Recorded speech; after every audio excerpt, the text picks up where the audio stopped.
Ganito nga ako gumawa ng slice cake para sa bakery namin. With cream cheese frosting na, madalian lang talaga to. Madali lang siyang i-bake, madali lang siyang lumamig, madali lang din siyang i-design. So, wag na nating patagalin yan at simulan na natin. Red velvet ngayon gagawin natin today. So, meron ako dyang 1/2 cup ng fresh milk, 1 tablespoon ng white vinegar, and then set aside natin yan. Dito nga sa mixing bowl, maglalagay ako ng 3/4 cup ng butter. Actually, yung ginagamit ko is yung high cups na butter blend prime. Para lang siyang butter compound. Imimix nga natin to hanggang maging pale siya and maging airy ng kaunti. Paminsan-minsan, syempre, scrape natin yung side ng bowl para mahalo lahat ng pantay. Kaya rin to ng hand mixer. So, kung hand mixer yung meron sa inyo, yun yung gamitin nyo. Mga after 2 to 3 minutes nga, nagiging ganyan na yung consistency ng butter natin. Maglalagay na tayo dyan ng 1 cup ng white sugar and 1/2 teaspoon ng salt. Imimix ulit natin yan para kailangan natin dito matunaw yung sugar and salt halos. Habang nagbi-mix nga yun, magbabasag na ako dito ng 3 pirasong large na itlog. Medium to large, okay lang naman. Hindi naman maselan gawin tong butter cake recipe na to. Actually, na-share ko na to before.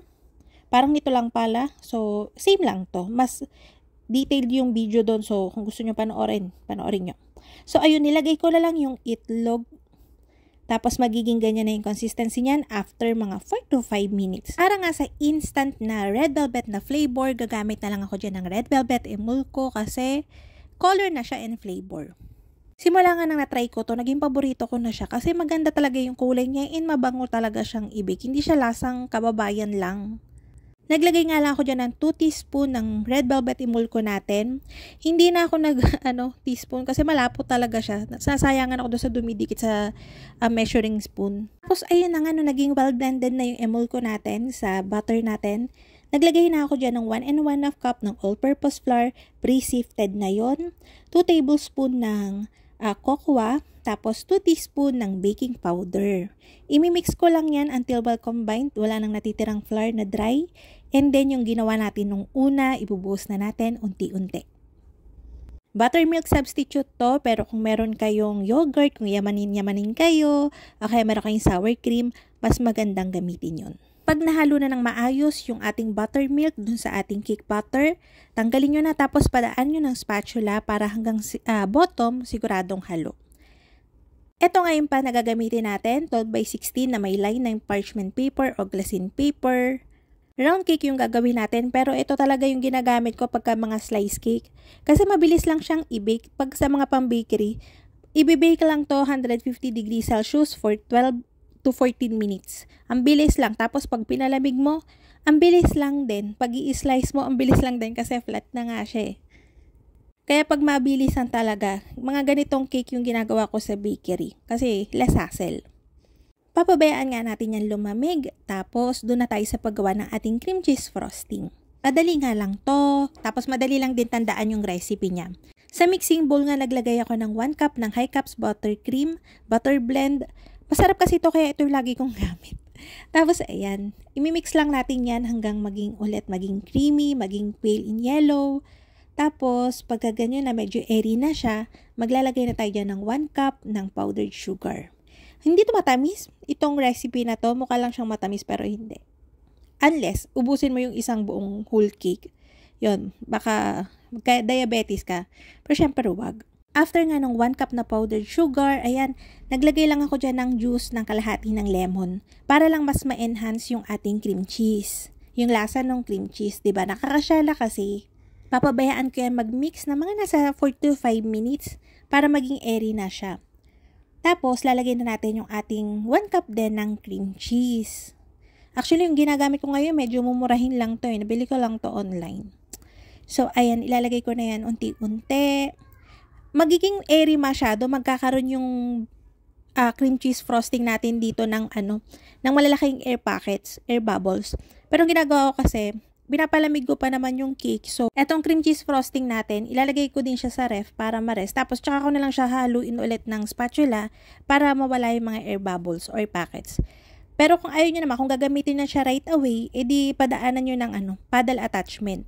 para mawala yung mga ganyan, maging makinis siya. Pero stable to. Pwede nyo itong ipaip sa mga cupcakes, tapos masarap siya. Lasang-lasa talaga yung cream cheese. Hindi natatabunan ng lasa. So, ayun nga, gumagamit ako dito ng cake ring na size 7. Yung sheet cake natin, kaya to hanggang size 8 na round. So, tapos ito, meron ako ditong adjustable na cake ring. Nabili ko lang to online. Murang-mura lang to, 117 pesos.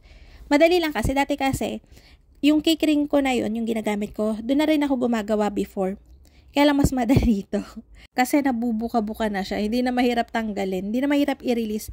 Tapos, ayan, digay may kabaak na kulang. Yan ang ginagawa ko lang. And pagka nakalagay na naman siya dun sa cake natin, nakadikit sa frosting, hindi na yan halata. Kahit slice cake to, hindi mo makikita yung dugtungan na yan. So, ayan nga, naglalagay lang tayo ng frosting natin. Tapos pagkatapos natin yung i-assemble, usually pagka pang bakery, kapag nagmamadali ako sa umaga, tinatanggal ko na kagad yung cake ring na yan. Tapos kino-coat ko na siya, tapos lagay ko na kagad sa freezer. Mga nasa 30 minutes. Pero ngayon nga, since may time naman tayo, hindi ko muna siya tinanggal, tapos nirest ko pa siya sa freezer. Tapos yung mga retaso natin, ito na rin yung gagamitin natin pang design sa kanya para hindi sayang. Pinadaanan ko nga lang yan sa food processor. Kung gusto nyo bago-baguhin yung flavor ng cake nyo, ay pwede nyo gamitin tong recipe na to. Pwede nyo siyang gamitin ube, tanggalin nyo lang yung cocoa, at saka yung red velvet emulco. Palitan nyo ng yam emulco, o kaya mocha. Mga ganun, ang dami nating flavor ng emulco. So, try nyo, hindi kayo maubusan. So, kagandahan dito sa cake na to, nakalimutan ko. Pagka-slice ko sa kanya, habang ina-assemble natin siya doon sa cake ring, nilalagyan ko to usually ng syrup, sugar syrup. Ay, nakalimutan ko. Iba talaga kasi pag may camera. Hindi ko alam. Mahirap talaga pagka may camera, dahil mo nalilimutan. So, ayan. Pero mais naman tong cake na to kahit walang sugar syrup.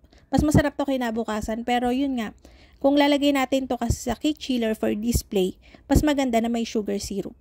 Tapos ayan, kinover ko na nga yan ng cream cheese natin. Tapos nirest ko siya sa freezer ulit na mga nasa 10 minutes lang para lang hindi gaanong mayupit yung frosting natin na nakakoat. And then, i-cover natin yan nung ating cake crumbs. Tapos, i-slice na natin yan. Ini-slice ko to mga 8 pieces lang, 8 slices lang. Actually, pag pang-bakery, yung timpla natin ng cream cheese frosting, pang dalawang ganito na yun. Tapos, ang pinang-cover ko na lang sa kanya is buttercream na lang para medyo tipid. Pero since video naman to, edi panawain natin. Tapos ayun, ay nag-ano lang ako dyan. Naggupit lang ako dyan nung cello sheet. Alam niyo yun, yung mga nakarolyo na may design. Yung iba, ito plain lang lagi ginagamit ko. Tapos ayan, yan yung pang natin. Para hindi siya masira kung ita-travel. O kaya, yun nga, pang display. So, ayun na nga mga kalutong tinapay. Sana'y nagustuhan niyo yung ating video for today. Magkita-kita tayong muli. Ito pong muli ang lutong tinapay. Bye-bye!